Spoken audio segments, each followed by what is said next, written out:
Ladies, gentlemen, boys, girls, episode 44 of the B Graders back here at the lovely Sweet Remedy Cafe in the sun.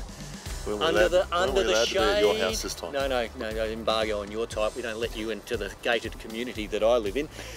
You know, I'm surprised you got in last time. Security let you through. Your wife let me in the door. Well, she's used to that. Thanks, Mindy. Yeah, that's it. Big couple of weeks. I think the season feels like it's about to start proper, Matthew. It's already started. When? It started at the World Tour in Adelaide. Season started, mate. Don't be this European type who goes, now the bike racing started. No, there's right. You're right. World Road Champion won the first World Tour race of the year. No, he didn't. Done. Yes, did. No, he didn't. Who won? Well, the Crit was not a World Tour race. Oh, no, good point. Good point. Andre, the Gorilla. The Gorilla Gripple won the first Yeah, road stage of a World Tour race. No, but it's just going to be week in, week out racing now, Matthew, and that's what I'm really just looking for. Just week in, week out. It's not the World Tour, just week in, week out racing. Jesus, you know, it's hard to please. Come on, get on with it. What are we talking about? Right, well, I'm going to start off today with some local stuff. We had the Ring Series. It was down in Bunbury. Was it a burning ring? Was it a hot ring? It was a burning ring of fire. It was quite warm down in Bunbury, I believe. They had a pretty good turnout for a regional race. Regional? Regional. Well, it's not in Perth, is it? No, You had to drive a couple of hours to get there, and I think they had about 120 starters, fully supported by the city of Bunbury. Good. So they contributed quite a bit. Fully closed roads. Oh. Yeah, it was great. By all accounts, I wasn't there myself, but the reports I've heard, fantastic. Big crash, I heard. Yeah, one or two. But that's the Ring Series. There's always crashes at the Ring Series, particularly in B grade. No, that's bike racing.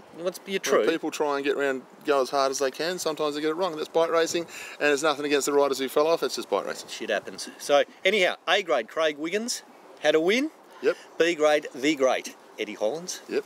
The great Eddie Hollands had a win. That means we can now start racing D grade. Well, that's true. And you know what that means? It means Chris Glasby can finally let go and ride B grade as well. Well, we won't do it. He won't do it, but he can if he wishes. Beck Mackey won the women's. The great Beck Mackey. Becky Boo, well done you. Now, more importantly, can I talk about how every Wiggins member, family member, who lined up won that day? Well, and that's pure and simply because Craig finally won a bike race and was able to go home in the car like a winner, like these sisters always do. His sisters always win. Craig actually pulled his finger out and had a win. So, you know, Emily won C, Danica won B, and what's the other sister, the one who's going out with Connor Sherwin? What's her name? No idea. Can't remember. Anyway, she won. Great photos of her and Connor on Facebook, taken by Michelle Sherwin. Really well done. Lovely. So once again, we got a shout out to Nick Cowie, who sent us stuff about Peel and various different things that we may use. You see us looking down. We've made notes today. We made notes. We're organised today. Yep. And I'd like to give a special shout out to young Claire Tyrrell. Works for the West Australian. Yep. Proud member of the SPR Club. What? She's SPR, South Perth Rouleurs. Okay. She works for the West, and she has had a number of very positive stories about cycling. She has actually. She followed the Graham Brown race last year and did a big interview with Steele Bishop. So we're really blessed to have Claire Tyrrell, because we haven't had anyone really supporting cycling since the late, great Dave Marsh. Dave Marsh, yeah. And look, and you get a lot of rubbish printed about cyclists in the media. It's nice to have a positive spin on these things. So Claire, good job, keep it up. Mate, also, Sun Tour, Cadell's race were on over the last 2 weeks. Both men's and women's. And they were sensational. They were sensational. One thing, we, and you out there, if you're susceptible to doing this, we have got far too many negative comments about everything that goes wrong with races being the way they're run, races when they get on TV, too many commercials this, too many commercials, Channel 9's ruined this, Channel 7's ruining that, why can't it all be on SBS? Please, can we start Facebook pages and social media where how good it is that it's even on TV? Absolutely. How good is it that it's just being run, this stuff? I see so many negative comments about how everything is being done wrong. And like we said, we say negative comments all the time about stuff, but my goodness me. Mate, it's mostly positive. We had the great Matt Keenan commentating, did a great job. He was working with various partners, including Phil Liggett, Dave McKenzie, Pat Shaw, Bridie O'Donnell, and I think there could have been the young lass from Sydney up. What was her name? Did the UWCT for you 1 year. Catherine Bates. Yeah, she might have been down as well. Now, obviously, Aussie Esteban won the Sun Tour. Yep. Followed by Cam Meyer and Damien Houso. And I want to make a mention to the last stage winner, Sam Crome. Oh, fantastic Big effort. win, and dedicating it to the late Jason Lown. So a very emotional win for Sammy. Great win too, by the way, for Sam Crome. So Aussie Esteban won that, and it was a Mitchelton Scott clean sweep. Great effort. Now, I'll mention Cadell's race because that was won by the great Jay McCarthy or McCartney or McCarty, depending on which one Phil's deciding to use today. It's McCarthy. I thought he was Paul McCartney's son at one point. But anyhow, great win. Beat also, Elliot Viviani in a sprint, and also the great Darryl Impey got third. What a great month he had. But Chloe Hosking. Oh, fantastic effort. Didn't get picked last year for the Worlds initially. Yes. She won the Cadell's women's race and won it easy. She's a superb great sprint. And the women's Sun Tour was won by Brodie Chapman. There you go. Young girl was riding for the Quarter Menther Australian team, and the great Amamit Van Vleuten was second. It was a. They only had two stages. Very short bike I'd like race. to see that go to 3 or 4 stages. Yeah. Look, I'm all for. We are all for seeing the women get the opportunity on the main stage with the men. We are quite loud about that, but very quickly, Sun Tour, you need to be matching it with a 4-day bike race. Look, just like the Tour Down Under should do. They should be having an equal women's race. They're getting equal prize money now at the Tour Down Under. Well, technically, run it on a slightly shorter course, ahead of the guys. You got the infrastructure there. Robert's your mother's brother. You got a great bike race, and you got double the exposure. Well, technically, the women's race, Tour Down Under next year, is getting more prize money. Well, they'll be riding less days. Because it's a shorter race. Well, hopefully they do it over 5 days in front of the men's race. We can only hope. Oh, how good would that be? That would be magnificent. That would be magnificent. Double the things to see on the road, double the exposure. Channel 9, whoever is covering it, gets double the coverage. Yep. Fantastic. Mate, and if we move on very seamlessly, we move this page out the way. Gone. European racing, and the main part of the World Tour starts up this week. We have European road racing. It's not a problem, it's a culture. It's correct. Just remember that. Just remember that. Ruta del Sol, speaking of which, the Bardet boy is out, broke his something or other in a crash, but the great Chris Froome is going to start. Is he? He's going to start. That's what they say at the moment. I wouldn't be surprised they pull him out, but he's going to start. And now the question being is, if he does get a ban, and who knows whether he will or he won't, will that ban start from the last day of racing he did, which could well be the Ruta del Sol, or will it start when the test was?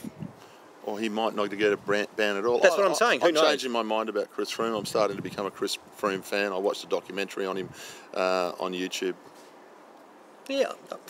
I was just seeing what the reaction would be. I don't really care if anyone's fan. I don't mind him. I think he's... tell you he's going like 1,000 men. I think he's a good bike rider. 1,000 men. That young, up-and-coming Spaniard. Which one? Alejandro Valverde. Yeah, he's a baby, isn't he? He's only a young What's he going to do when he gets up? If he ever gets any talent, gets a bit of support, he might go all right. I rate him. He only just had a broken leg. Tour de France, wasn't it? Tour de France 6 months ago, his leg's in 47,000 pieces. Yep. First race back, wins a stage, probably 2, takes the overall of the Tour of Valencia. Not a bad effort for a young fella. He's only 45. Big shout out to a mate of mine, Brenton Jones, who's gone from teams like the ISO way sort of set up when they were Hugh and Salmon and all that sort of stuff. Then he went last year to England with JLT. This year he's riding for Delco Marseille. They've got a Facebook page, and he's hit France running. Won 3 stages of his first tour. Well done to Brenton. He was always pretty quick. Very good bike rider. The other race that's starting, I think, today is the Dubai Tour. Now, the Dubai Tour is a battle of the sprinters. There's not a speed bump amongst it. It's very windy. A lot of echelons. It looks like the Revolve 24, not the other way around. No, they're not going for 24. And the thing with it is going to be echelons. There's going to be sprint trains with new sprinters trying to work it out. So like Katusha trying to take Marcel Kittel, Viviani trying to go with the the quick step team, and Mark Cavendish. Well, he's got sit there and say he's the best. And because he will probably win 4 stages of a 4-stage race. But that's going to be on the Eurosport, I believe. So get a look at that. Matt, got to ask you a question. Go on.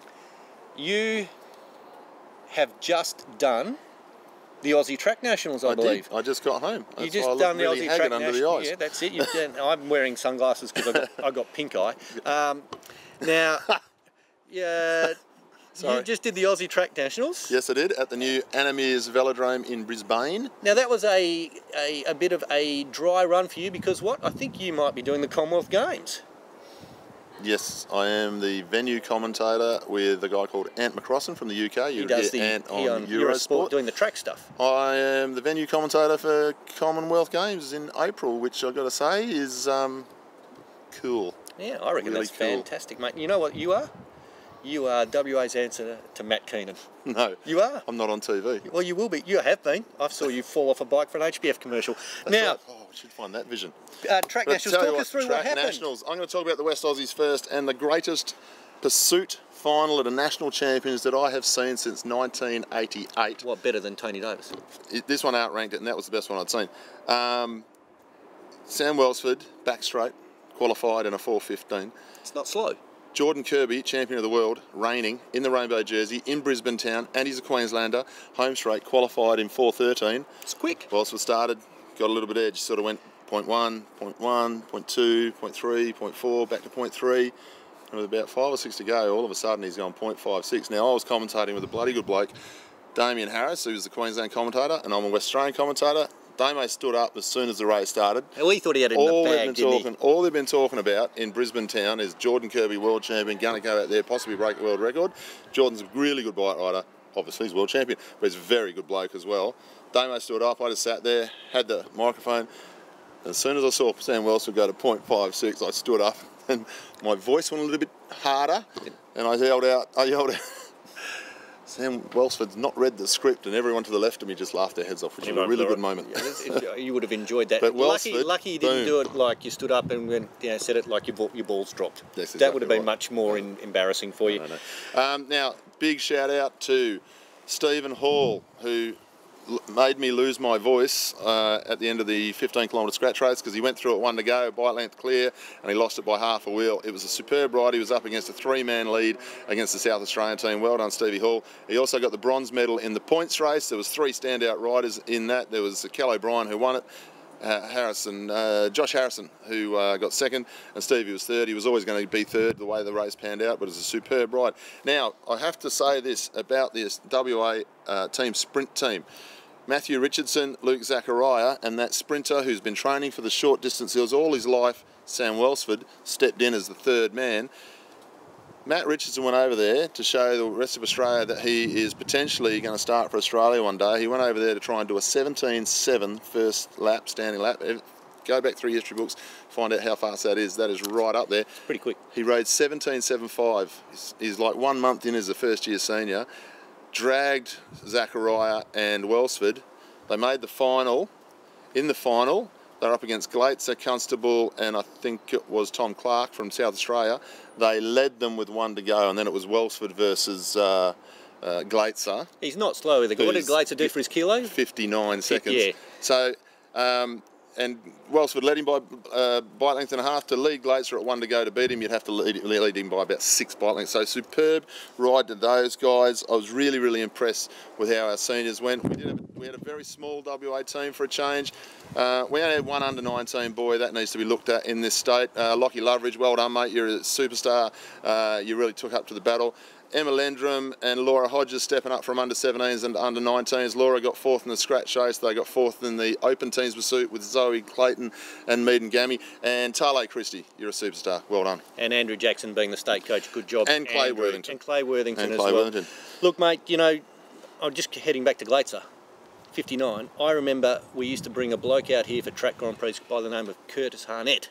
And everyone would go to the Speed Dome to watch this guy because he was the quickest guy around at the time. He went under a minute, I think, in Mexico or something like that. Yep. And we used to think we'll never see a guy quicker than that. And now this guy at sea level, is doing it at sea level, yeah. Sea level exactly is doing this, these sort of speeds. This is just fantastic. He quite possibly could win us a gold medal at the Olympics in the team sprint. Oh, well and truly. And of course, he's going off to do the Worlds with Stephanie Morton, who was the standout women's sprinter. Cam Meyer, Callum Scottson riding the Enduros, and Glaitzer will be doing the sprints at the World Championships before they come home to do Commonwealth Games. But the thing we'll finish off on is the big news politically in cycling this week.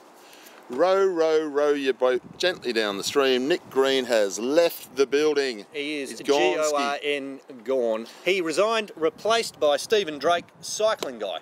He's an Cycling guy. ex-Australian and Victorian road champion. He's already Also, a director of Cycling Australia. He won the Grafton Inverall. Good Yep. move. Needs someone with a little bit of knowledge. He needs to be able to run a business, but he Well, understands cycling a bit. Let's see how this improves. We'll We've already got a guy working hard on fixing up the NRS. Simon Jones making some very controversial decisions, but the proof of the pudding will be in the eating, and we'll see how we go at the Com Games. I got to catch up with Simon the other day at the Nationals, not because on anything important, because Simon used to be the weights coach, and we all know Simon. But they've made a change. He's made a couple of changes, not always popular ones, but I'll tell you who it is popular with. It is very popular with the riders. When you talk to the riders in the team, they're quite happy with the changes that have occurred so far. Now, here's the big thing. One of the big things he's brought in, which I really like. Gone is high performance unit when you talk about the Australian team. It's now going to be known as Australian cycling team. There you go. Revolutionary. Revolutionary. Just call it the Australian cycling team. So if you now like the Australian cricket team, you're either in for a 2020 or out, but you're a member of the Australian cycling team. I love it. Absolutely love it. Magnificent. And on that bombshell, we're going to leave you. We'll be back next week. matt1iinet.net.au for your feedback. Happy to hear anything. Good, bad, indifferent, whatever. Send us your feedback. Nick Cowie, keep sending us photos, mate. We'll be back next week with more news. Cheers, mate. Why are you wearing the sunnies? Got pink eye. See ya. Bye.